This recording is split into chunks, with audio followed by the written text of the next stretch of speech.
Hallelujah.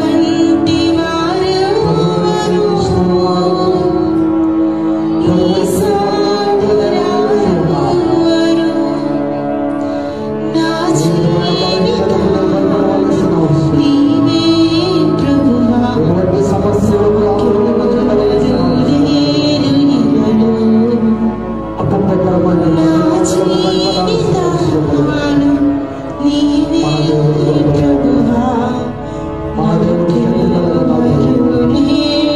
మనలను ప్రేమించే దేవుడు. మన ప్రార్థన సర్వాధికారి,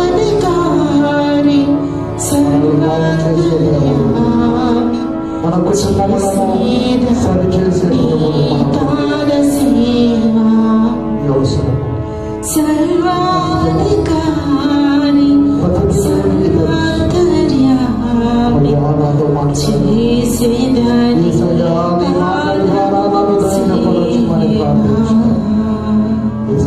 నాతో మాట్లాడమని ప్రార్థించుదాం. యేసయ్యా నీ స్వరము నాకు వినిపించమని ప్రార్థించుదాం. యేసయ్యా నీ మాటలు వినట కొరకు నేను సిద్ధముగా ఉన్నానని ప్రార్థించుదాం. యేసయ్యా నా హృదయంలోనికి నిన్ను ఆహ్వానించుతున్నానని ప్రార్థించుదాం. యేసయ్యా నీ పాద సన్నిధిలో నీ మొరపెట్టుచున్నాను. నిన్ను మొరపెట్టి నా వేదనలు నీకు తెలియచేయుచున్నానని ప్రార్థించున్నాను. నీ సమస్యలు, నీ కష్టములు, నీ బలహీనతలు, నీవు కలిగి ఉన్నటువంటి ప్రతి విధమైనటువంటి శోధన దేవుడికి తెలుసు. దేవుడి సహాయాన్ని మనం కోరుకుందాం. దేవుని వాక్యము ఈ ఉదయకాల సమయంలో మనలను, మన కుటుంబంలో ఆదరించినట్లుగా దేవుని నడిపింపులోనికి నడిపించబడదాం.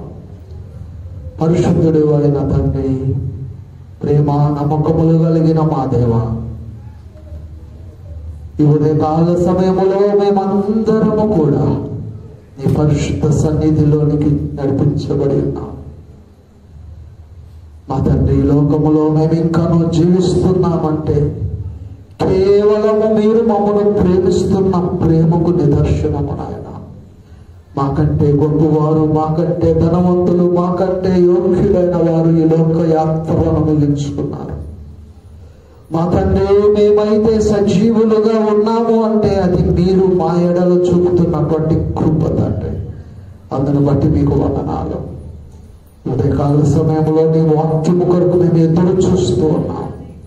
చదవబడిన పరిశుద్ధ లేఖన భాగముల నుండి మాతో మాట్లాడండి తండ్రి. దేవుని సన్నిధిలోనికి నడిపించబడి విశ్వాసములో వాక్యము ద్వారా బలపరచబడుతున్నటువంటి బిడ్డలను వాక్యము ద్వారా ధైర్యపరచండి, ఆదరించండి.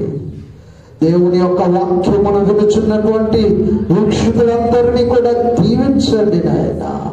తండ్రి, మా ప్రభువా, ఈ ఉదయకాల సమయంలో తండ్రి ఎందరైతే తండ్రి దేవుని వాక్యమును శ్రద్ధతో వింటూ ఉన్నారో వారందరూ కూడా నాయన మానసిక సంతోషాన్ని, శరీర ఆరోగ్యాన్ని, కుటుంబపరమైన సమాధానమును పొందుకున్నటకు కృపను దయచేయమని మీ పరలోకపు దీవెనలు నీ సన్నిధిలో మా అందరి మీదను కృపరించమని మా ప్రభువును రక్షకుడైన యేసుక్రీస్తు వారి యొక్క దివ్య నామములో అడిగి వేడుకొనుచున్నాము తండ్రి.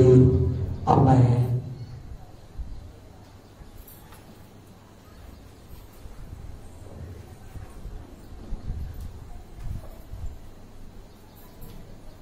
పరిశుద్ధుడను సర్వాధికారి సర్వశక్తిమంతుడైన యేసుక్రీస్తు వారి యొక్క పరిశుద్ధ నామములో సంఘమునకు మరియు దేవుని వాక్యమును వింటున్నటువంటి ప్రియులందరికీ కూడా దేవుని సేవకుడిగా ప్రభు అయిన యేసుక్రీస్తు వారి యొక్క దివ్యనామమున శుభాలు అందిస్తూ ఉన్నా. దేవుడు మరి యొక్క పరిశుద్ధ దినమును మన జీవితాలకు ఆశీర్వాదకరముగా సిద్ధపరచిన విధానమును బట్టి దేవునికి వందనాలు చెల్లిస్తున్నా. క్రీస్తునందు ప్రియమైనటువంటి దేవుని బిడ్డలారా, నేటి పరిశుద్ధ దినము కొరకు ఏర్పాటు చేయబడిన దేవుని యొక్క వాక్య భాగము మత్తయి సువార్త 8వ అధ్యాయము 1వ వచనము నుండి 4 వచనాల వరకు కలిగిన లేఖన భాగాన్ని మనము ధ్యానము నిమిత్తమై చదువుకున్నాం. నేటి పరిశుద్ధ దినము కొరకు ఏర్పాటు చేయబడిన లేఖన భాగములో మొదటి వచనము నుండి 3 వచనాలు చదువుకుంటున్నాం. మత్తయి సువార్త 8వ అధ్యాయము మొదటి వచనము నుండి 3 వచనములు. ఆయన ఆ కొండ మీద నుండి దిగి వచ్చినప్పుడు బహుజన సమూహములు ఆయనను వెంబడించెను. ఇదిగో కుష్ఠరోగి వచ్చి ఆయనకు మ్రొక్కి, ప్రభువా, నీకిష్టమైతే నన్ను శుద్ధునిగా చేయగలవని. అందుకు ఆయన చెయ్యి చాపి వాని ముట్టి, నాకిష్టమే, నీవు శుద్ధుడవు కమ్మని చెప్పగా తక్షణమే వాని కుష్ఠరోగము శుద్ధి ఆయను. తక్షణమే వాని కుష్ఠరోగము శుద్ధి ఆయను. దేవుడికే మహిమ కలుగును గాక. ప్రియమైనటువంటి దేవుని విశ్వాసులారా, చదువుబడినటువంటి వాక్య భాగములో మత్తయి సువార్తికుడు రాసినటువంటి 8వ అధ్యాయమునకు ముందుగా మత్తయి సువార్త 5వ అధ్యాయము, 6వ అధ్యాయము, 7వ అధ్యాయము, ఈ 3 అధ్యాయములు కొండ మీద ప్రసంగముల అధ్యాయములు. యేసు ప్రభు వారు జన సమూహము ఆయన యొద్దకు నడిపించబడినప్పుడు ఆయన కొండ మీద కూర్చుండి చేసినటువంటి బోధలు మనకు 5 నుండి 7 అధ్యాయాల్లో ఉంటాయి.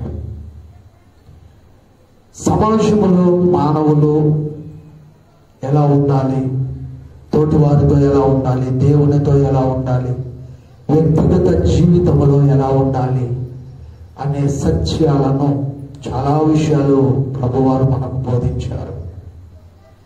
ఆనాడు ప్రభువారు బోధించిన తర్వాత ఆయన ప్రసంగము ముగించబడి కొండ మీద నుండి క్రిందికి దిగి వచ్చుచూ ఉండగా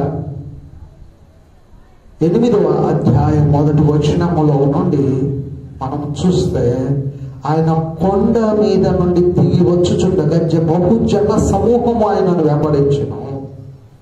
అనేక మంది అక్కడ ప్రభువుని వెంబడిస్తూ ఉన్నారు. అయితే యేసు ప్రభు వారి కొరకు కొండ దిగువ భాగమున ఒక వ్యక్తి కనిపెడుతూ ఉన్నాడు, ఎదురు చూస్తూ ఉన్నాడు ఒక సహాయం కొరకు. ఒక వ్యక్తి ఒంటరిగా ఎదురు చూస్తూ ఉన్నాడు దేవుని యొక్క సహాయము నిమిత్తం. ఏమిటి అక్కడ ఉన్నటువంటి సందర్భము అంటే, అతడు కుష్టి వ్యాధి చేత బాధపడుతూ ఉన్నాడు. బైబిల్ కాలములో దేవుడు ఇచ్చినటువంటి ధర్మశాస్త్రము ప్రకారముగా, మోషే ద్వారా అందించిన ధర్మశాస్త్రములో కుష్టి వ్యాధి కలిగినటువంటి వారు సమాజమునకు వెలుపల ఉండాలి. సమాజంలో మానవులందరితో సమానంగా ఉండడానికి వీలు లేదు. అతనికి ఒక రోగము వచ్చినది. ఆ రోగము పాప సంబంధమైనదిగా భావించి వారిని సమాజమునకు, పాలెమునకు వెలుపల ఉంచేవాడు. అతడు వెలుపల ఉండి ఒంటరితనముతో తాను దయనీయమైనటువంటి బ్రతుకును బ్రతికేవాడు. ఒకవేళ ఏదైనా పరిస్థితులలో వారు ఆ కుష్టి వ్యాధి నుండి బాగుపడినప్పుడు వారు దేవుని యొక్క మందిరములో యాజకుని యొద్దకు వెళ్ళి యాజకునికి తన్ను ప్రత్యక్షపరుచుకొని తనకున్నటువంటి కుష్టి వ్యాధి తగ్గిపోయినది, నయమైనదని చూపించుకొని ధర్మశాస్త్రము ప్రకారముగా మోషే నియమించిన కానుకను అర్పించాలి. అది ఆనాడు పాత నిబంధన కాలములో ప్రభువారు దేవుడైన యెహోవా నియమించిన నేను. అయితే నూతన నిబంధన కాలములో కూడా అలాగుననే ఉన్నది సమాజం. యేసు ప్రభువారు ఈ భూమి మీద జీవించినటువంటి దినాలలో కుష్టి వ్యాధి కలిగిన వారికి, గుడ్డి వారికి, పక్షవాతము గల వారికి,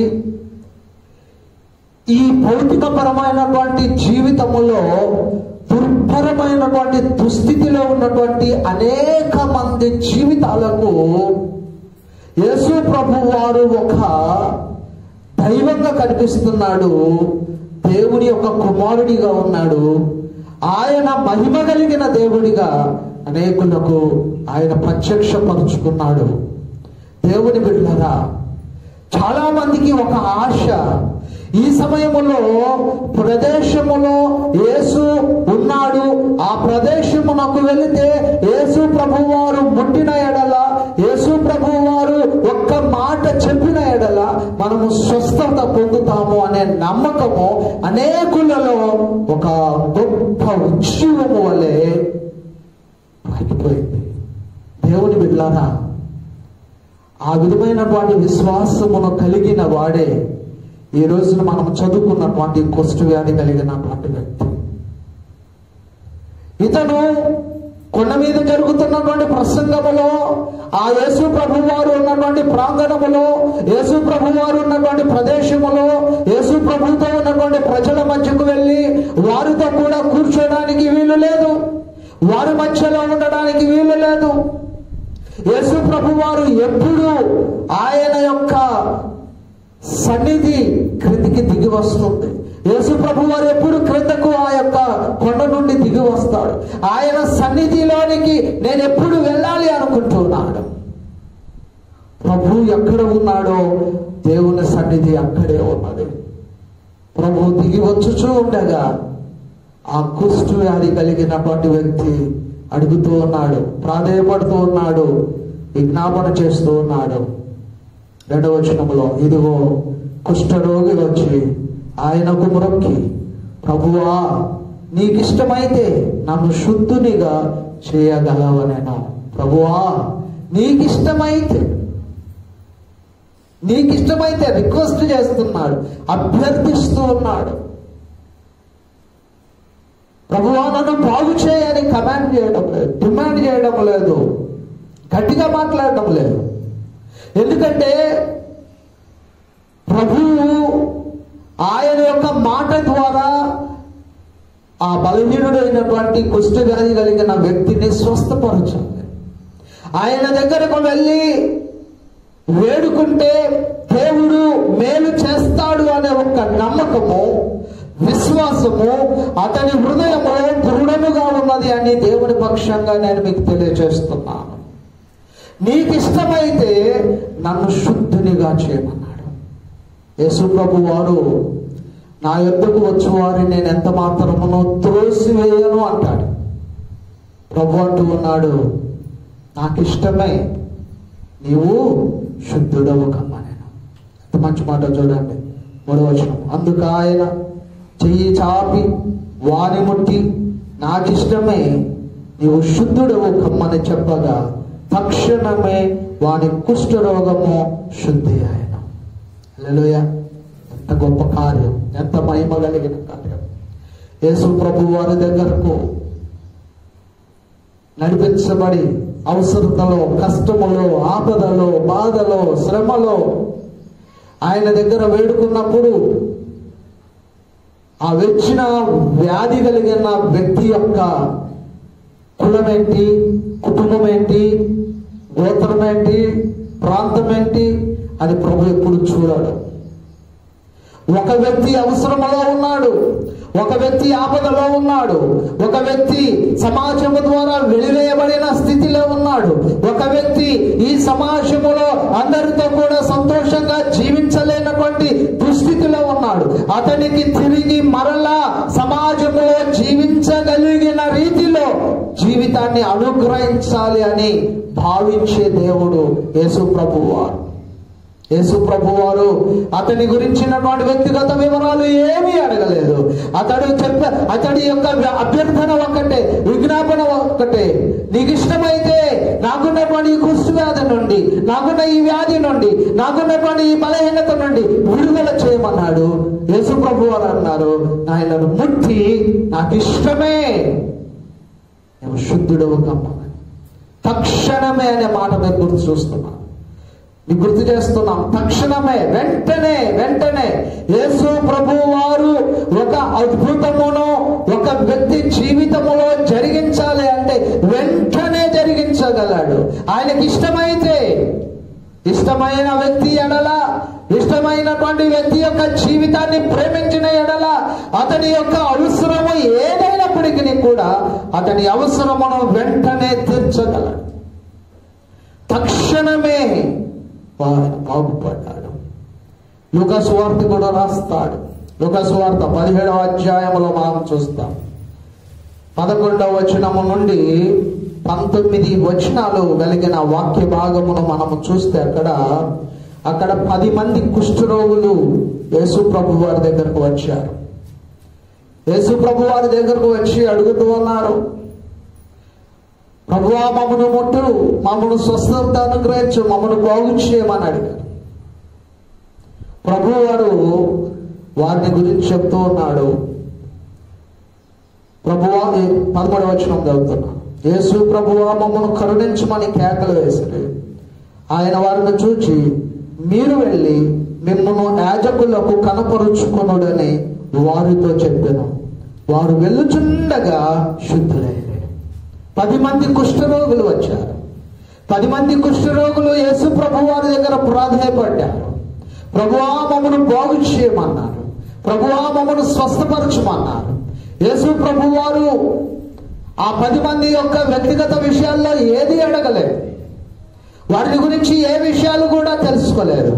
కానీ వారు ఆపదలో వచ్చారు, అవసరంలో వచ్చారు. కాబట్టి ప్రభు అన్నారు, మీరు వెళ్ళి యాజకునికి కనుపరుచుకోండి అన్నారు. యాజకునికి కనపరుచుకొనుడి అనగా అర్థం ఏంటంటే, మీరు ఆల్రెడీ స్వస్థత పొందుతున్నారు, మీరు వెళ్ళేసరికి మీరు బాగుపడి ఉంటారు. యాజకునికి కనపరుచుకున్నప్పుడు మీ కుష్ఠవ్యాధి మీలో ఉండదు. ఏ వ్యాధి చేతనైతే మీరు ఈ సమాజంలో నుండి వెలివేయబడ్డారు, ఏ వ్యాధి చేతనైతే మీరు ఈ సమాజంలో చులకనగా సమాజంలో నుండి హేళన చేయబడ్డారు, ఆ వ్యాధి ఈ రోజున మీ నుండి తొలగిపోతూ ఉన్నది. మీరు వెళ్ళండి, ఈ యాజకునికి కనపరుచుకోనండి అనగానే వారు వెళ్ళుచుండగానే మార్గమధ్యములోనే శుద్ధులయ్యారు, బాగుపడ్డారు. 10 మంది బాగుపడ్డారు. ఒకడే వచ్చినటువంటి ఇక్కడ కుష్ఠవ్యాధి వ్యక్తి బాగుపడ్డారు. యేసు ప్రభు వారి దగ్గరకు వచ్చినప్పుడు ఆయన సందర్భానుసారముగా ఏదో ఒక ట్రయల్స్ చేయడం అనేది ఉండదు. దేవుడు శక్తి కలిగిన, మహిమ కలిగిన దేవుడు కాబట్టి ఆయన ఎంతకు ఎవరు వచ్చినప్పటికీ కూడా వారి యొక్క బలహీనతను బట్టి వారిని బాగు చేస్తాడు, స్వస్థపరుస్తాడు, మేలు చేస్తాడు. కానీ మీరు గుర్తుపెట్టుకోవాల్సిన సత్యం ఒకటి ఉన్నది. యేసు ప్రభు వారు కొండ దిగి వస్తూ ఉన్నటువంటి సందర్భంలో ఉన్నటువంటి కుష్ఠవ్యాధి కలిగినటువంటి వ్యక్తి అయినను, 10 మంది కుష్ఠరోగులైనను యేసు ప్రభు వారి యొద్దకు వచ్చారు. యేసు ప్రభు వారి యొక్క ప్రేమను పొందుకున్నారు. చాలా మందికి దేవుని వలన మేలు కలగాలి, దేవుని వలన అద్భుతం జరగాలి, దేవుని వలన గొప్ప కార్యాలు జరగాలనుకుంటారు. కానీ వారిలో విశ్వాసము తగిన మోతాదులో ఉండడము లేదు. దేవుని సన్నిధికి రావడానికి, దేవుని మందిరములో ఉండడానికి, దేవుని సన్నిధిలో దేవుని యొక్క మొరపెట్టడానికి, విజ్ఞాపన చేయడానికి, వారి యొక్క అవసరతలను, వారి యొక్క కష్టాలను, వారి యొక్క బలహీనతలను, వారికి ఉన్నటువంటి ఇబ్బందులను తెలియపరచడానికి వారికి సమయము సరిపోవడం. కానీ మేలు మాత్రము కావాలి. దేవుని యొద్దకు రారు, దేవుడు మాత్రం మేలు చేయాలి. మన విశ్వాసములో అనేక మంది కలిగి ఉన్న లోపాలని దేవుడు నీ జీవితంలో అద్భుతము చేయాలి, మేలు చేయాలి, గొప్ప కార్యములు చేయాలని నీవు ఆశించిన ఎడల దేవుడు ఏ స్థలమందు నిలిచి ఉన్నాడో ఆ స్థలము యొద్దకు రావాలి, ఆయన యొద్ద గోజాడాలి, విజ్ఞాపన చేయాలి. విధేయుడవై యేసు ప్రభువా నీకు ఇష్టమైతే నన్ను నా బలహీనత నుండి బాగు చేయమని అడగాలి. యేసయ్యా నీకు ఇష్టమైతే నా యొక్క కుటుంబంలో ఉన్నటువంటి ఆర్థిక పరమైన ఇబ్బందులన్నిటిని తొలగించుమని ప్రార్థన చేయాలి. యేసయ్యా నీకు ఇష్టమైతే నన్ను జ్ఞాపకం చేసుకొని నా కుటుంబంలో ఉన్నటువంటి సమస్యలన్నిటినీ పరిష్కరించుమని ప్రార్థన చేయాలి. యేసయ్యా నీకు ఇష్టమైతే నా కుటుంబంలో గర్భఫలము దయచేసి కరుణించమని ప్రార్థన చేయాలి. ఉద్యోగమైన, వ్యాపారమైన, బిడ్డలైనా, కుటుంబంలో కావలసిన సమాధానమైన, ఆరోగ్యమైన, ఏదైనా సరే దేవుని సన్నిధిలోనికి వచ్చి నీ సమస్యను ప్రభు పాదాల చెంత పెట్టాలి. ప్రభువా, నీకు ఇష్టమైతే నన్ను జ్ఞాపకం చేసుకొని నాకు సహాయం చేయమని దేవుని అడిగితే, నీవు అడుగుచున్నటువంటిది అది ఎంత గొప్పదైనప్పటికీ కూడా దేవుడు నీ జీవితంలో అద్భుత రీతిగా జరిగిస్తాడు. ఇది నీవు నమ్మిన ఎడల చప్పలు కొడుతూ దేవుని నామానికి 10 మంది కుష్ఠరోగులు వచ్చినప్పుడు సమాజంలో ఎవరు కూడా వారికి ఏ విధమైనటువంటి మేలు చేయలేనిటువంటి దుస్థితిలో ఉండగా యేసు ప్రభు వారు ఎంతకు రాగానే ఆయన బాగు చేశాడు. ఈ లోకములో తారతమ్యములు చూపించకుండా అందరినీ ప్రేమతో దగ్గరికి చేర్చుకోగలిగినటువంటి దైవికమైనటువంటి శక్తి తోడ్పాటు ఎవరికైనా ఉన్నదంటే యేసు ప్రభు వారి దగ్గరే ఉన్నది. నీవెవరైనా సరే, ఏ స్థితిలో ఉన్నప్పటికీ సరే, ఏ ప్రాంతము నుండి వచ్చినానో, ఏ పరిస్థితులలో నుండి వచ్చినానో, ఏ బ్యాక్గ్రౌండ్ లో నుండి వచ్చినానో సరే, నువ్వు కష్టములో ఉన్నావా, నీ కష్టము దేవుని దగ్గర పెడితే అతడు దేవుని యొక్క మేలు పొందుకుంటాడు. అతడు దేవుని యొక్క మేలు పొందుకుంటాడు. కానీ దేవుని యొద్దకు నడిపించబడినటువంటి వారికి ఉండవలసింది ఏంటో తెలుసా? నమ్మకం ఉండాలి. నమ్మకం ఉండాలి. మత్తయి సువార్తలో యేసు ప్రభు వారి యొద్దకు 2 గురుడి వారు వచ్చారు. 27వ వచనం నుండి 31 వచనాల వరకు చూస్తే 2 గురుడి వారు వచ్చి, దావీదు కుమారుడా, మమ్మను కనుకరించమని కేకలు వేస్తూ అడుగుతున్నారు. యేసు ప్రభు వారు ఆ గురుడి వారికి ఒక ప్రశ్న వేశారు. నేను ఇది చేయగలనని మీరు నమ్ముచున్నారా అని. జాగ్రత్త. నేను ఇది చేయగలను అని మీరు నమ్ముచున్నారా?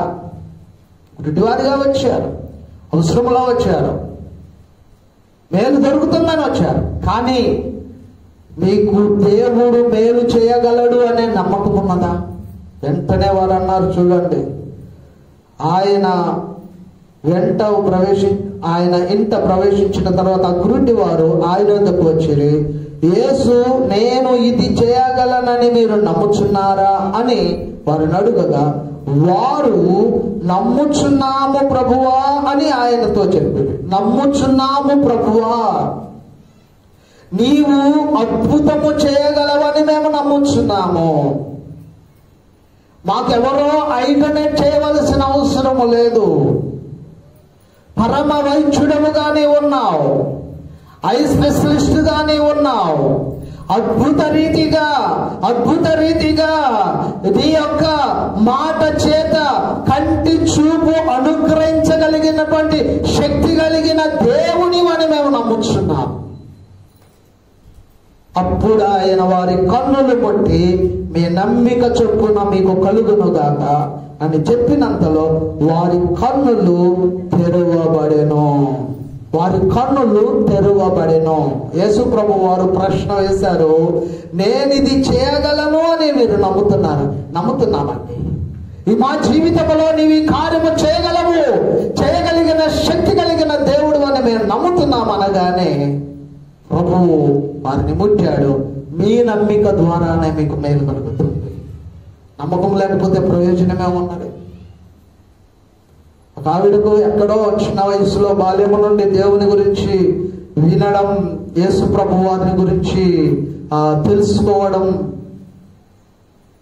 తన మనసులో దేవుని యొక్క స్థానం ముద్రపడిపోయింది. కానీ తాను లోకానుసారంగా జీవిస్తూ ఉన్నది. తాను ఈ భౌతికపరమైనటువంటి సమాజంలో ఉన్నతమైనటువంటి సాంప్రదాయ కుటుంబంలో జీవించేటువంటి వ్యక్తిగా జీవిస్తూ ఉన్నది. అన్ని రాళ్ళుగానే బ్రతుకుతూ ఉన్నది. ఒక రోజున తాను ఒక విహారయాత్రకు వెళ్ళినప్పుడు సముద్ర ప్రయాణంలో తాను ప్రయాణిస్తున్నటువంటి ఓడలో వెళ్తూ ఉండగా, తను వెళ్తున్నటువంటి ప్రయాణంలో ఉన్నపాటున తాను ఆ యొక్క ఓడలో నుండి పడిపోయినది నీటిలో. తాను నీటిలో పడిపోయి మునిగిపోతూ ఉండగా తనకు తన అమ్మ గుర్తు రాలేదు. ఎవరైనా అంటారు అమ్మా అంటారు, అమ్మా అంటారు ఎవరైనా కూడా, కానీ అమ్మా అనలేదు. Save me Jesus, save me Jesus అని అరుస్తూ ఉందట. ఆమె అలాగుననే మునిగిపోతూ ఉన్నది.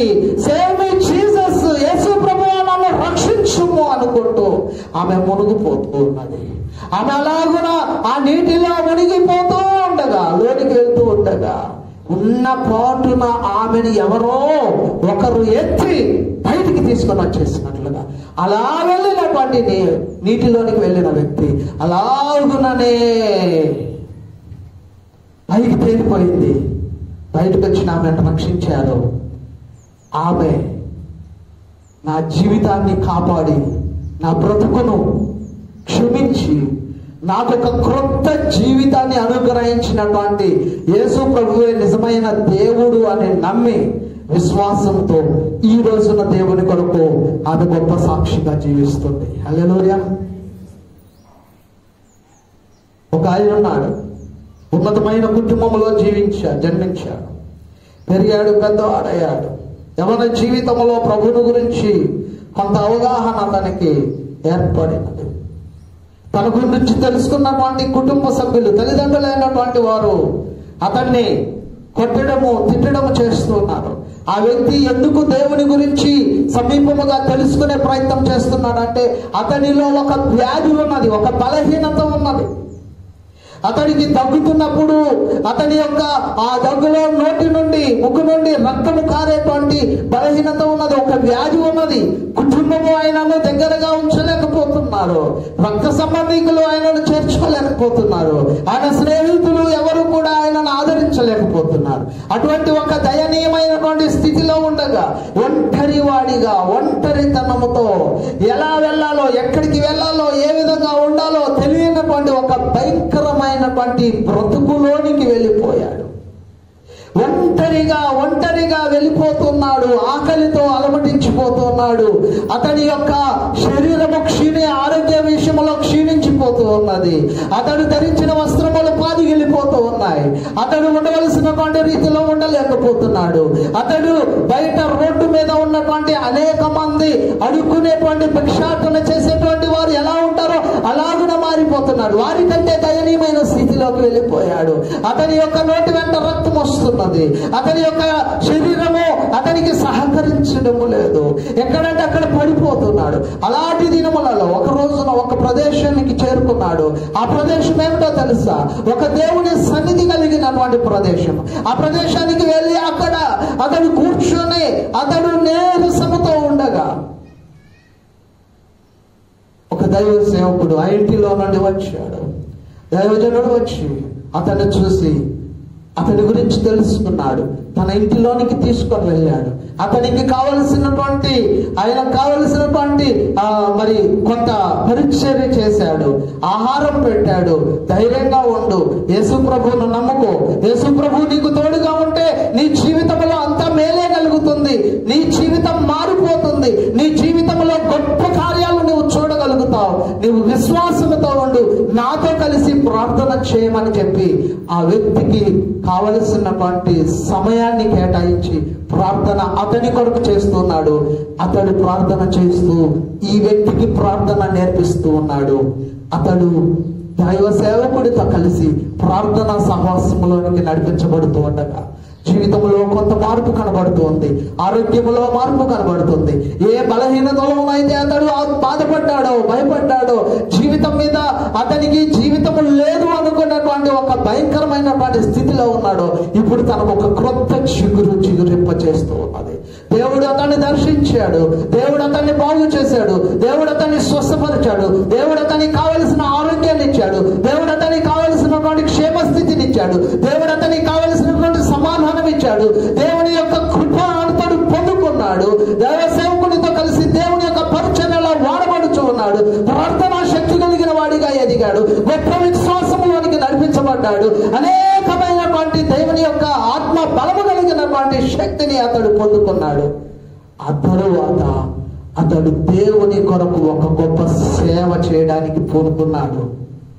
ప్రపంచములో గొప్ప సేవకుడిగా ఎదిగాడు. హల్లెలూయా. నీకు ఇష్టమైతే నన్ను శుద్ధినిగా చేయి. ఒక్కసారి మనము ప్రభు దగ్గరకు విశ్వాసముతో నడిపించబడితే మనము ఏ స్థితిలో ఉన్నప్పటికీ కూడా నీ స్థితిని చూసి నీకు మేలు చేయగలిగిన శక్తి కలిగిన గొప్ప దేవుడు మన దేవుడు. ఈ మాట నీవు నమ్మగలిగిన స్థితిలో ఉంటే నీ జీవితంలో దేవుని గొప్ప కార్యాలు కనిపిస్తాయి. మనలో మన బలహీనత ఏమంటే నమ్మకంగా ఉన్నాము అనుకుంటాం, నిలకడగా ఉండలేకపోతూ ఉంటాం. దేవుడు మన జీవితంలో ఏదో జరిగించాలని ఆశిస్తాం, దేవుని కంటే ఎక్కువగా లోకపరమైనటువంటి ప్రయత్నాలు చేస్తూ ఉంటాం. దేవుని దగ్గరకు నీవు విశ్వాసముతో నడిపించబడ్డావా?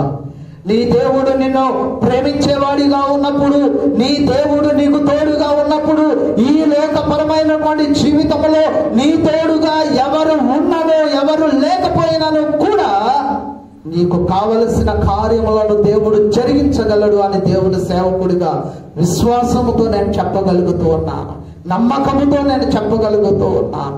కారణం ఏంటంటే దేవుడు మన జీవితాలలో ఆయన తోడుగా ఉన్నట్లయితే మనకు ఏ బాధ ఉండదు. మన విశ్వాసాన్ని బలపరచడానికి, మన విశ్వాసములో నుండి మనలను ముందుకు నడిపించడానికి, మన విశ్వాసము యొక్క ఆత్మ నడిపింపును మనము పొందుకోవడానికి దేవుడు కొన్ని సందర్భాల్లో కొన్ని పరీక్షలు మనకిస్తూ ఉంటారు. సమాజంలో మనకు చాలా మందిని చూస్తూ ఉంటాం. అనేక మంది బలహీనతలో ఉన్నప్పుడు, ప్రాణాపాయ స్థితిలో ఉన్నప్పుడు, దుర్భరమైన స్థితిలో ఉన్నప్పుడు యేసయ్యా నన్ను పోగొచ్చి, యేసయ్యా నన్ను స్వస్థపరచు, యేసయ్యా నాకు మేలు చేయమని మరణ పడక మీద నుండి కూడా దేవుని యొక్క సహాయాన్ని పొందుకొని వైద్యులు సైతము ఇదిగో ఈ వ్యక్తి బ్రతకడానికి అవకాశాలు లేవు, ఈ వ్యక్తి దగ్గర ఏ విధమైనటువంటి మరి బ్రతకడానికి కావలసిన ఛాన్సెస్ మాకు కనిపించడం లేదు, బ్రతకడానికి వీలే లేదు అని నిర్ధారణ చేసినటువంటి వారిని కూడా దేవుడు బాగు చేసి మరణ పడక మీద నుండి లేవనెత్తి తిరిగి మరలా బ్రతికింపజేసిన తర్వాత చాలా మంది ఏం చేస్తారంటే అసలు దేవునికే సమయం ఇవ్వరు, ప్రార్థనకు సమయం ఇవ్వరు, దేవుని యొక్క పరిచర్యలో, దేవుని యొక్క సేవలో, దేవుని యొక్క పరిచర్యకు తగిన విధముగా వారి జీవితాలను వారు సమకూర్చుకున్నారు. దేవుని బిడ్డారా, ఎంతో మంది మనం సమాజంలో ఇలాంటి వారిని చూస్తూ ఉంటాం. ఏదో బ్రతుకుతున్నామంటే బ్రతుకుతున్నాను, నా టాలెంట్తో నేను బ్రతికాను అనుకుంటా, నా తెలివితేటలతో నేను బ్రతికాను అనుకుంటాను, నా దగ్గర ఉన్నటువంటి విఘ్నతతోనే నేను ఏది కాదండి. దేవుని బిడ్డలారా, ఈ రోజున నీవైనా నీ యొక్క కుటుంబంలో ఉన్నటువంటి వారు మరణ పడక మీద నుండి లేవనెత్తబడినారు అని అంటే ఆ లేవనెత్తబడడానికి యేసు ప్రభు వారు నిన్ను ముట్టినాడు కాబట్టి లేచి ఈ రోజు నువ్వు తిరుగుతున్నావు అనే సత్యాన్ని మర్చిపోకూడదు జీవితంలో ఎప్పుడు కూడా. ఈరోజు లేచి తిరుగుతున్నంత మాత్రాన నా అంతటి వాళ్ళు లేడు అనుకుంటే ఒక రోజున దేవుడు నిన్ను ముట్టే పరిస్థితి లేకపోతే ఆ రోజున మంచం నుంచి లేవడానికి అవకాశాలు ఉండవు.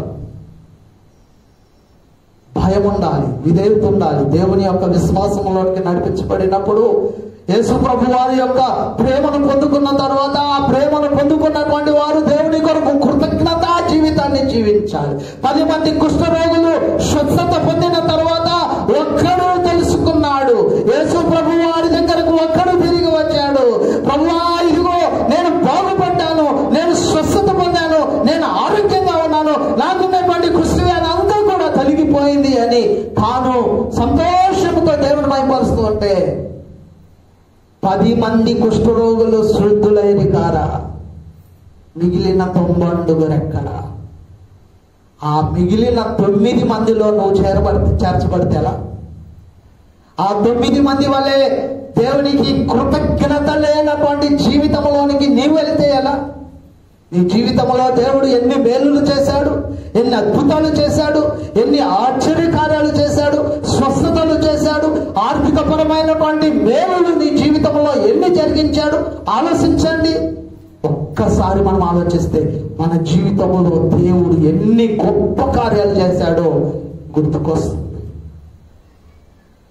ఇప్పటికీ మనం గుర్తుపెట్టుకోవాలి. ఒక్కసారి విశ్వాసంలోనికి నడిపించబడిన తర్వాత నీ జీవితంలో ఊపిరి ఉన్నంత వరకు ప్రభువును విడిచిపెట్టకూడదు.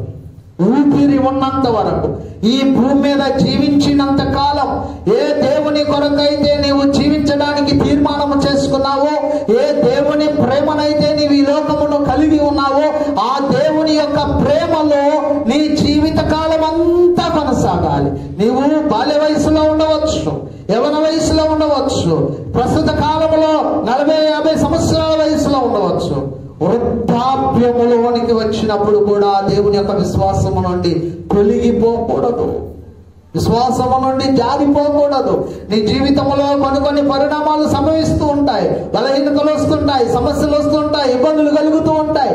ప్రతి స్థితిలోనూ కూడా నీవు దేవుని మీద విశ్వాసమును స్థిరముగా ఉంచుకోవాలి. గలతీ పత్రిక 3వ అధ్యాయంలో చూడండి, గలతీ పత్రిక 3వ అధ్యాయంలో 6వ వచనాన్ని చదువుకుందాం. గలతీ పత్రికలో 3వ అధ్యాయము 6వ వచనములో, అబ్రహాము దేవుని నమ్మెను, అది అతనికి నీతిగా ఎంచబడెను. కాబట్టి విశ్వాస సంబంధులే అబ్రహాము కుమారులని మీరు తెలుసుకొనడు. దేవుడు విశ్వాస మూలముగా అన్యజనులను నీతిమంతులుగా తీర్చునని లేఖనము ముందుగా చూచి, నీ యందు అన్యజనులందరూ ఆశీర్వదింపబడుదురు అని అబ్రహామునకు సువార్తను ముందుగా ప్రకటించు. కాబట్టి విశ్వాస సంబంధులే విశ్వాసము గల అబ్రహాముతో కూడా ఆశీర్వదింపబడుదురు. కాబట్టి విశ్వాస సంబంధులే విశ్వాసము గల అబ్రహాముతో కూడా ఆశీర్వదింపబడుదురు. అబ్రహాము దేవుని నమ్మెను, అది అతనికి నీతిగా ఎంచబడెను. అబ్రహామా, నీ తండ్రి ఇంటిని విడిచిపెట్టు, నీ ఊరును విడిచిపెట్టు, నేను చూపించు దేశమునకు నువ్వు ప్రయాణమై వెళ్ళు. నేను నిన్ను దీవిస్తాను, నిన్ను ఆశీర్వదిస్తాను. నీలో నుండి జనములు బయటకు వస్తారు, జనాంగములు వస్తారు, రాజులు వస్తారు. నిన్ను దీవించు వారిని దీవిస్తాను, శపించు వారిని శపిస్తాను. నేను నీకు తోడుగా ఉంటాను అని దేవుడు పిలుపు ఇచ్చినప్పుడు, ఆ పిలుపుకు లోబడినటువంటి అబ్రహాము దేవుని యొక్క చిత్తానుగుణంగా తన జీవితాన్ని ప్రారంభించిన తరువాత తాను మరలా వెనుతిరిగి విడిచిపెట్టి వచ్చినటువంటి తన యొక్క బంధువుల కొరకు కానీ, బంధువుల యొక్క ఊరుకు కానీ, తన యొక్క జీవితంలో వచ్చి స్థిరపడాలనే ఆశలోనికి ఆయన రాలేదు. దేవుడు నడిపిస్తూ ఉన్నాడు, అబ్రహాము ప్రయాణిస్తూ ఉన్నాడు. దేవుడు నడిపించిన మార్గం అంతటిలో అబ్రహాము వెళుతూనే ఉన్నాడు. అబ్రహాముతో పాటు తన యొక్క భార్య అయినటువంటి శారా వెంబడిస్తూనే ఉన్నది. ఒక కుటుంబము దేవుని యొక్క మార్గంలోనికి నడిపించబడిన తరువాత, దేవుని యొక్క విశ్వాసంలోనికి నడిపించబడిన తరువాత, దేవుని యొక్క పిలుపు నీకు సంభవించి దేవుని యొక్క పిలుపులోనికి నీవు లోబడి వచ్చిన తరువాత నీ జీవిత కాలం అంతటిలో కూడా తిరిగి మరలా నీవు దేనినైతే విడిచిపెట్టావో, విడిచిపెట్టిన వాటి కొరకు మరలా తిరిగి వెళ్ళకూడదు. అబ్రహాము ఎప్పుడు వెళ్ళలేదు, తాను ప్రయాణిస్తూనే ఉన్నాడు. అబ్రహాముకు దేవుడు చెప్పాడు, కుమారుడు ఇస్తాను అన్నాడు. వాగ్దానము చేసిన దేవుడు నమ్మదగినాడు, ఆయన సమర్థవంతుడైనటువంటి దేవుడు, ఇవ్వగలిగిన దేవుడు అని 100 ఏళ్ల వయసులోనే విశ్వసించాడు. కాబట్టి దేవుడు 100 ఏళ్ల వయసులో అబ్రహామునకు కుమారుని అనుగ్రహించినాడు. ఇస్సాకు అనే పేరు పెట్టారు. దేవుని బిడ్డలారా, దేవుని యొక్క వాగ్దానము తన జీవితంలో నెరవేర్చబడడానికి, పిలుపు యొక్క వాగ్దానము నెరవేర్చబడుటకు మధ్య 25 సంవత్సరాల కాలము దేవుని యొక్క విశ్వాసములో వెనుతిరిగి చూడకుండా ముందుకు వెళ్ళిపోతూనే ఉన్నాడు. దేవుడు పిలిచాడు, దేవుడు మేలు చేస్తాడు, దేవుడు సహాయం చేస్తాడు, దేవుడు మాట్లాడుతూ ఉన్నాడు, దేవుడు నడిపిస్తూ ఉన్నాడు. దేవుడు నన్ను ఎలా ముందుకు తీసుకొని వెళ్తే అలాగుననే నేను వెళ్తాను అనుకున్నాడు. కానీ దేవుడు నమ్మాను, ఏంటి కష్టాలు, దేవుడు నమ్మాను, నాకు ఇంకా అప్పులు తీరవు, దేవుడు నమ్మాను, నాకు ఇంకా అప్పులు తీరే అవకాశం దొరకడం లేదు, దేవుడు నమ్మాను, నేను ఇంకా నాకున్నటువంటి సమస్యల్లో నుండి బయటికి రాలేదు, దేవుడు నమ్మాను, నేను ఇంకా నా కుటుంబంలో సమస్యలు తొలగిపోవడం లేదు, దేవుడు నమ్మాను, నేను ఇంకా నా కుటుంబంలో ఉన్నటువంటి ఆర్థికపరమైనటువంటి ఇబ్బందులు పోవడం లేదు, దేవుడు నమ్మాను, నేను ఇంకా నా వ్యాపారంలో నేను ముందుకు వెళ్ళలేకపోతున్నాను, ఎప్పటికీ నేను ఇది లేకపోతున్నాను అది లేకపోతున్నాను అని దేవుడిని నిందిస్తున్నావు. కానీ దేవుడు కోరుకున్న రీతిలో నీ విశ్వాస జీవితము సరైన రీతిలో ఉన్నదా అని దేవుడు నిన్ను అడుగుతున్నాడు. ఉన్నదా? ఉంటే నిన్ను అంటే దేవుడు నిన్ను దీవిస్తాడు. 24వ అధ్యాయంలో ఆదికాండములో ఉంటుంది. అబ్రాహాము బహుకాలము గడిచిన వృద్ధుడై ఉండగా అన్ని విషయములలో దేవుడు అబ్రాహామును ఆశీర్వదించాడు. అన్ని విషయములలో ఆశీర్వదించాడు. అతనికి లేదు అనేది లేదు. ఆస్తి ఉన్నది, సంపద ఉన్నది, కొరతగా ఉన్న కుమారుని కూడా దేవుడు అనుగ్రహించున్నాడు. ఈ రోజు కూడా చాలా మందికి ఉన్నటువంటి గొప్ప జీవితంలో పరీక్షించి అతని యొక్క విశ్వాసమును బట్టి 25 సంవత్సరాల కాలములో అతని విశ్వాసమునకు ప్రతిఫలముగా కుమారుని అనుగ్రహించాడు. కాబట్టి దేవుడు నాకు కూడా అలాంటి గొప్ప కార్యాలు చేస్తాడు అనే విశ్వాసంతో ఎదురు చూస్తున్న వారు చాలా మంది ఉన్నారు. మీకు ఒక సత్యాన్ని గుర్తు చేస్తాను. నాకు తెలిసిన ఒక ఆవిడ 50 సంవత్సరాల వయసులో డెలివరీ అయి పాపను కన్నది. హల్లెలూయా. ఎన్ని సంవత్సరాలు? 50 సంవత్సరాల వయసులో ఆమె గర్భము దాల్చి కుమారుని కన్నది. అంటే దేవుడు ఇవ్వాలనుకుంటే ఆమెకు 25 సంవత్సరాల క్రితమే పెళ్ళైనప్పుడే ఇవ్వగలడు. కానీ ఈ 25 సంవత్సరాల కాలములో ఆమె ఎన్నో నిందలు, ఎన్నో అవమానాలు, ఇక నీకేమి కాదు, ఇక నీకేమి జరగదు, నీ జీవితంలో ఏది లేదు లేదు లేదు అని హేళన చేయబడినటువంటి తన జీవితంలో దేవుడు తనకు తోడుగా ఉన్నాడు. దేవుడు గర్భము మూసివేసే దేవుడు కాదు, ఆయన గర్భము తెరిసే దేవుడు అని ఆయన యందు ఉన్నటువంటి విశ్వాసము గలవారు నిరీక్షించడానికి, ఆమె విశ్వాసాన్ని బలపరచడానికి దేవుడు ఆమె జీవితంలో అంతకాలం పరీక్షించాడు. ఆమె కుమార్తెను కన్నది. ఆ కుమార్తె పెరిగి పెద్దదవుతుంది. మధ్యకాలంలో నేను విన్నాను, 65 సంవత్సరాలకో ఏమో ఒక స్త్రీ బిడ్డను కన్నది ఒక దేశంలో. దేవుని చిత్తం, దేవుడు ఇవ్వాలనుకుంటే ఏ వయసులోనైనా ఇస్తాడు, ఏ వయసులోనైనా ఇస్తాడు. శారా అనుకొని నవ్వినది, నేనేమిటి, ఈ శరీరం ఏంటి, ఈ శరీరం మృతతుల్యమైపోయి ఉండగా ఈ వయస్సులో నేను కుమారుని కనగలనా, కుమారుని కంటానా, ఇది జరుగుతుందా అని నవ్వుకున్నది. అబ్రామా జాగ్రత్త, నీ భార్య నవ్వినది, నేను నవ్వలేదన్నాను, నువ్వు నవ్వావు. మీదటికి కాలమున నేను వచ్చినప్పుడు నీ ఒడిలో కుమారుడు ఉంటాడు, అతడికి నీవు పెట్టవలసిన పేరు తెలుసా? ముందుగానే పేరు ఉన్నారు దాన్ని అయిపోయింది, ఇస్సాకు. ఇస్సాకు అనగా నవ్వు. ఎందుకు నవ్వు అని అంటే ఆమె నవ్వినది కాబట్టి దేవుడు నామాన్ని శంకించింది అని అర్థం. అబ్రాహాము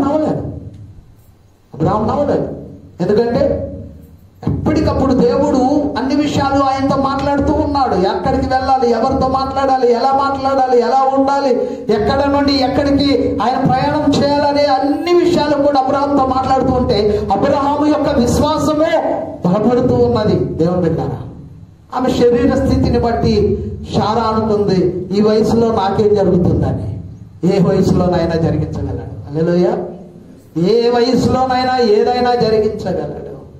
నీవు దేవునిలో ఉన్నాను, దేవుని సేవలో ఉన్నాను, దేవుని విశ్వాసంలో ఉన్నాను, దేవుని మీద ఆధారపడిన కుటుంబముగా ఉంటే చాలు. ఈ విశ్వాసమును బట్టి నీ కుటుంబములో దేవుడు ఆయన యొక్క పరలోకపు దీవెనలు నీ కుటుంబంలో కురపరించినప్పుడు, నీ కుటుంబంలో దేని కొరకైతే ఎదురు చూస్తున్నావో గర్భఫలాన్ని దేవుడు నీకు అనుగ్రహించి సంతోషాన్ని దేవుని హృదయంలో ఉంచుతాడు. నీ కుటుంబంలో ఆనందకరమైనటువంటి దినాలను దేవుడు అనుగ్రహిస్తాడు. వ్యాపారము కూడా అంతే. నీ వ్యాపారంలో రాణించగలవు, ఉద్యోగంలో రాణించగలవు, ఆర్థికముగా స్థిరపడగలవు, అన్నింటిలో ముందుకు వెళ్ళగలవు. కానీ దేవుళ్ళు ఉన్నాను, నాకు దేవుడు ఏం చేశాడు అని దేవుడిని ఎప్పుడు కూడా నిందించకూడదు. దేవుడిని నిందించకూడదు. దేవుడిని ఎప్పుడు తప్పు పట్టకూడదు. మనము ఎప్పుడైతే దేవుణ్ణి తప్పు పట్టే స్థితిలోనికి వచ్చామో అప్పుడే మన విశ్వాసంలో జీరోలోనికి వెళ్ళిపోయాం. దేవుణ్ణి మనం ఎందుకు నిందించాలి? దేవుడు వాగ్దానం చేశాడు కదా, దేవుడు మాటిచ్చాడు కదా, మరి నాకెందుకు చేయలేదు? నీవు చేయాల్సిన టైంలో చేస్తాడు. నీ జీవితంలో ఎప్పుడు దేవుడు మెచ్చి నీ జీవితంలో విశ్వాసము పరిపక్వతలోనికి నడిపించబడిందని దేవుడు నమ్ముతాడో అప్పుడు నీ జీవితంలో మేలు జరుగుతుంది. అప్పటి వరకు నువ్వు ఎదురు చూడవలసిందే. యేసు ప్రభు వారు కొండ మీద నుండి క్రిందికి వచ్చే వరకు కుష్ఠవ్యాధి కలిగిన వ్యక్తి ఎదురు చూస్తూ ఉన్నాడు, నిరీక్షిస్తూ ఉన్నాడు, వేచి ఉన్నాడు దేవుని యొక్క కార్యము జరుగుట కొరకు.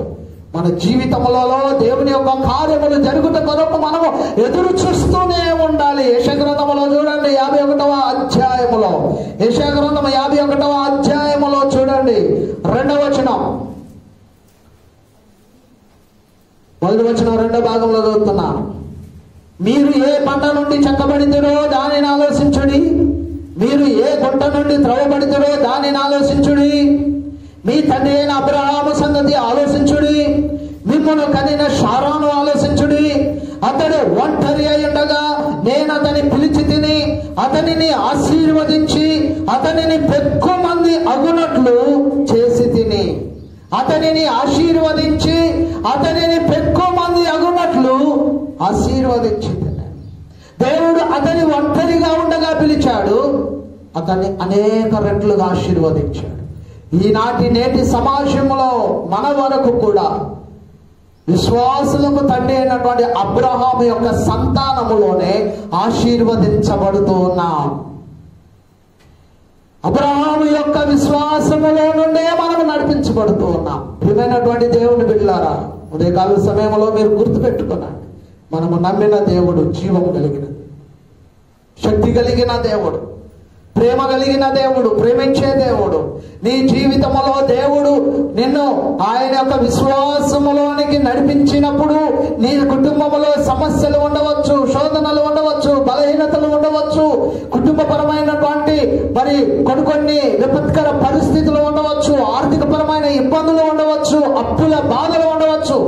ఏ స్థితిలో ఉన్నప్పటికీ కూడా నీ స్థితిలో దేవుని మీద విశ్వాసముతో ముందుకు నడిపించబడుతూ ఉండు, దేవుడు నిన్ను ఆశీర్వదిస్తాడు. అబ్రహాము ఒంటరి ఉండగా నేను పిలిచాను, అతడు పెక్కు మంది అగినట్లుగా ఆశీర్వదించాడు. అతన్ని ఆశీర్వదించాడు. అబ్రహామును దేవుడు దీవించాడు. అబ్రహామును దీవించినటువంటి దేవుడే అబ్రహాము యొక్క సంతానముగా వచ్చినటువంటి జనాంగములను, ఆయన వంశంలో నుండి వచ్చిన ప్రజలను, ఆయన యొక్క విశ్వాసములో నుండి వచ్చిన వారిని అందరినీ కూడా దేవుడు ఆశీర్వదిస్తూ ఉన్నాడు. ఈనాటికి కూడా నీవు నేను మనము ఈ రోజున ఇంత సంతోషంగా దేవునిలో ఆరాధించుకోగలిగిన స్థితిలో ఆశీర్వాదకరంగా ఉన్నాము అని అంటే దేవుడు ఆ రోజున చేసిన వాగ్దానము ఈనాటి నేటి పరిస్థితుల్లో మన వరకు నెరవేర్చబడుతుంది. దేవుడు నీకు వాగ్దానము చేసినాడని నీవు నమ్మితే ఖచ్చితంగా దేవుని ఆశీర్వాదాన్ని పొందుకుంటావు. దేవుని యొక్క విశ్వాసమును నువ్వు కలిగి ఉండి దేవుని మీద నీకు నమ్మకము ఏర్పడినట్లయితే నీ నమ్మకము ద్వారా అద్భుతమైనటువంటి కార్యాలు నీ కుటుంబంలో నువ్వు చూస్తావు. నమ్మాలి. మనం దేవుని మీద విశ్వాసాన్ని కలిగి ఉండాలి. దేవుడు చేస్తాడు అనే నమ్మకం నీకుంటే ఖచ్చితంగా జీవితంలో కార్యాలు చేస్తాడు. శతాధిపతి వచ్చి యేసు ప్రభు వారి దగ్గర అడుగుతూ ఉన్నాడు, అయ్యా నా దాసుడు బలహీనుడిగా ఉన్నాడు, బాగు చేయమన్నాడు. మాట మాత్రము సెలవిస్తే చాలు అన్నాడు. మాట మాత్రము సెలవిస్తే చాలు అన్న మాటకు ప్రభు ఒక్కటేమన్నా, ఇశ్రాయేలులోనైనాను నేను ఇంత విశ్వాసమును చూడలేదు. ఇశ్రాయేలులో కూడా నాకు ఇంత విశ్వాసం కనబడలేదు. ఎందుకంటే అతడు ఒక అన్యుడై ఉండి దేవుని మీద అంత నమ్మకాన్ని చూపిస్తున్నప్పుడు, నేను పూర్వం నుండి దేవునిలో ఉన్నాను, 20 సంవత్సరాలుగా దేవునిలో ఉన్నాను, 30 సంవత్సరాలుగా నేను దేవుని విశ్వాసంలోనికి నడిపించబడ్డాను, నేను మా నాన్న పాస్టర్లు, మా నాన్న విశ్వాసం, మా తండ్రి విశ్వాసం, మా తాతల విశ్వాసం చెప్పుకుంటూ ఉన్నారు, కానీ చెప్పుకునే దానిలో విశ్వాసం కనబడడం లేదు. దేవుడు తగిన రీతిలో నీ జీవితంలో విశ్వాసాన్ని ఆశిస్తూ ఉన్నాడు. నీ విశ్వాసము నమ్మదగినదిగా ఉండాలి. దేవుని మీద నీకు నమ్మకం ఉన్నప్పుడు నీ జీవితంలో దేవుడు అద్భుత కార్యాలు చేస్తాడు అనే నమ్మకం నీకుంటే నీవు దేనికి ఆధారపడాల్సిన అవసరం లేదు. ఒక్కసారి ప్రభువు వైపు నీవు కనిపెట్టి చూసిన తరువాత వెను తిరిగి మరలా వెళ్ళవలసిన దుస్థితిలోనికి దేవుడు నిన్ను తీసుకొని రాడు. ఎందుకు రాడు అనంటే దేవుడు నీకు తోడుగా ఉంటాడు, నీ విశ్వాసాన్ని పరీక్షిస్తాడు, నీ విశ్వాసమునకు తగిన ప్రతిఫలాన్ని సిద్ధపరుస్తాడు. సంవత్సరములో నీ విశ్వాసాన్ని నీవు పెంపారు చేసుకుంటూ ఉండగా, డెవలప్ చేసుకుంటూ ఉండగా నీ విశ్వాసమునకు తగినటువంటి దీవెన దేవుడు సిద్ధపరుస్తూ ఉంటాడు. దేవుడు సిద్ధపరిచేటువంటి ఆశీర్వాదాలు ఎలా ఉంటాయంటే నీవు ఊహించలేనంత గొప్పగా ఉంటాయి. అబ్రహాములో నుండి దేవుడు నన్ను ఆశీర్వదిస్తున్నాడు. దేవుడు అబ్రహాముకు చేసిన వాగ్దానమును బట్టి బట్టి మనలను జ్ఞాపకం చేసుకొని మనలను ఆశీర్వదిస్తూ ఉన్నాడు. ఈరోజు కూడా ఒకవేళ ఇంకా అపనమ్మకముతో, బలహీనతలతో, సమస్యలతో దేవుని మీద దృఢమైనటువంటి విశ్వాసాన్ని చూపించలేనటువంటి స్థితిలో ఉంటే దేవుడిని అడుగుతూ ఉన్నాడు. యేసు ప్రభు వారు అంటున్నాడు మత్తయి సువార్త 11వ అధ్యాయములో 28వ వచనములో మనకు చూపిస్తూ ఉన్నాడు. మత్తయి సువార్త 11వ అధ్యాయం 28వ వచనం, ప్రయాసపడి భారము మోసుకొనుచున్న సమస్త జనులారా నా యొద్దకు రండి, నేను మీకు విశ్రాంతి కలుగజేతును. ప్రయాసపడి భారము మోసుకొనుచున్న సమస్త జనులారా యేసు ప్రభు వారి దగ్గరకు వచ్చేటువంటి వారిలో ఎవరు కూడా యేసు ప్రభువుకు సంబంధించినటువంటి బంధువులు కాదండి. యేసు ప్రభు వారి ఎందుకు వచ్చి మేలు పొందిన వారు ఎవరు కూడా యేసు ప్రభు వారి యొక్క ప్రాంతానికి చెందిన వారు కాదండి. యేసు ప్రభు వారి యొద్దకు అనేక ప్రాంతాల నుండి వచ్చారు. యూదయ, గలిలయ, సమరయ, అనేక దేశాల నుండి, ప్రాంతాల నుండి మేలు కలుగుతుందని వచ్చారు, మేలు పొందుకొని వెళ్ళారు. యేసు ప్రభు వారు ఈ రోజున అడుగుతూ ఉన్నాడు, ప్రజలందరికీ ఒక ఓపెన్ కాల్ ఇస్తూ ఉన్నాడు. ప్రయాసపడి భారము మోసుకొనుచున్న సమస్త జనులారా, ఇంకా ఆందోళనల్లో, ఇంకా బాధలలో, ఇంకా సమస్యలలో, ఇంకా దుఃఖములో, ఇంకా ఆర్థిక ఇబ్బందులలో, ఇంకా కుటుంబ సమస్యల్లో నలిగిపోతూ విసుగు చెంది ఈ జీవితం మీద విరక్తి చెందినటువంటి దుస్థితిలో ఉన్నటువంటి నా ప్రియమైనటువంటి బిడ్డలారా, నా దగ్గరకు రండి, నా సన్నిధికి రండి, నా యొక్క పాదాల చెంత చేరండి, మోకరించండి, నేను మీకు విశ్రాంతినిస్తాను, మీకు నెమ్మది ఇస్తాను, మీకు ఆదరణ ఇస్తాను. తల్లి విడిచినా, తండ్రి విడిచినా నేను మిమ్మల్ని విడువను, మిమ్మల్ని ఆదరిస్తాను, ఆదుకుంటాను. ఈ లోకంలో బంధాలు, బంధుత్వాలు కలిగినటువంటి వారు ఎవరైనా నేను విడిచిపెట్టవచ్చు సందర్భానుసారంగా, కానీ నేను మాత్రం నేను విడిచిపెట్టను. నా దగ్గరకు నీవు వస్తే, నా పాద సన్నిధిలో నీవు చేర్చబడితే, నా యొక్క సన్నిధిలో నీవు కూర్చుని మోకరించి ప్రార్థన చేస్తే, నీ కష్టం ఏదో, నీ బాధ ఏదో, నీ బలహీనత ఏదో, నీ సమస్య ఏదో, నీ యొక్క ఈ కుటుంబంలో ఉన్నటువంటి కొరతలేదో నాకు తెలియచేయి, నేను నీకు సహాయం చేస్తాను. నమ్మకముతో రావాలి, మేలు పొందుకొని పోవాలి. చెప్పండి, నమ్మకముతో రావాలి, మేలు పొందుకొని పోవాలి. ఆ స్లోగన్ అదే, దేవుని దగ్గరకు నమ్మకంతో రావాలి, దేవుని వద్ద నుండి మేలు పొందుకొని వెళ్ళాలి. సమాధానము గల దాని ఇంటికి వెళ్ళమని అంటుంది బైబిల్లో. సమాధానముగా దేవుని వద్ద నుండి వెళ్ళాలి. ఇంకా నీవు దేనికైనా ఆధారపడుతున్నావు, ఆందోళన చెందుతున్నావు అంటే భయపడాల్సిన అవసరం లేదు. అన్నిలని లేదు, గ్రీస్ దేశస్థులని లేదు, హిబ్రీలని లేదు, లేకపోతే ఇజ్రాయేలీలని లేదు, ఎవరైనా సరే యేసు ప్రభు వారి యొద్దకు వచ్చి, యేసయ్యా నన్ను బాగు చెయ్యి, యేసయ్యా నన్ను స్వస్థపరచు, యేసయ్యా నా కుటుంబాన్ని దర్శించు, యేసయ్యా నా కుటుంబంలో ఉన్నటువంటి సమస్యలకు పరిష్కారం చూపించమని విశ్వాసముతో నీవు దేవుని పాదాల చెంత చేరితే, నీవు నమ్మిన ఎడల ఏమంటారు, దేవుని మహిమను చూతువు. నీవు నమ్మితే దేవుని మహిమ నీ జీవితంలో కనబడదు. నమ్ముట నీ వలనైతే నమ్మువానికి సమస్తము సాధ్యం. నమ్మితే సమస్తము సాధ్యం. ఈరోజు నీ జీవితంలో దేవునికి ఏం స్థానం ఇస్తున్నావు? మోకరించండి. దేవుని మీద నీకున్నటువంటి నమ్మకం ఏంటి? ఎటువంటి నమ్మకాన్ని నీవు కలిగి దేవుని యొక్క విశ్వాసంతో జీవిస్తున్నావు? నమ్మకం లేకుండా, దేవుని చిత్తం కొరకు ఎదురు చూడకుండా నా జీవితంలో అద్భుతాలు జరగాలనుకుంటే పొరపాటు. దేవుడి ఉదయకాల సమయంలో నన్ను అడుగుతూ ఉన్నాడు. ఏ స్థితిలో ఉన్నావో దేవునికి తెలుసు, ఏ బలహీనతలో ఉన్నావో దేవునికి తెలుసు, ఏ సమస్యలో ఉన్నావో దేవునికి తెలుసు, ఏ ఆర్థికపరమైన ఇబ్బందుల్లో ఉన్నావో దేవునికి తెలుసు, ఎన్ని అప్పుల బాధల్లో ఉన్నావో దేవునికి తెలుసు. చేయగలిగింది ఒకటే, యేసయ్యా నీకు ఇష్టమైతే నా అప్పుల బాధ నుండి విడుదల చేయి. చెప్పండి, యేసయ్యా నీకు ఇష్టమైతే నా అప్పుల బాధ నుండి విడుదల చేయి. యేసయ్యా నీకు ఇష్టమైతే నాకున్న బలహీనత నుండి స్వస్థతను యేసయ్యా నీకు ఇష్టమైతే నాకున్న సమస్యలన్నిటి నుండి విడుదల చేయి.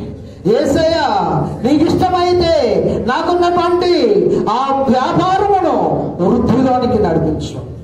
ప్రభు, ఈ ఉదయకాల సమయంలో నాకు ఇష్టమే, నేను నీకు సహాయం చేర్చున్నాను అంటున్నాడు.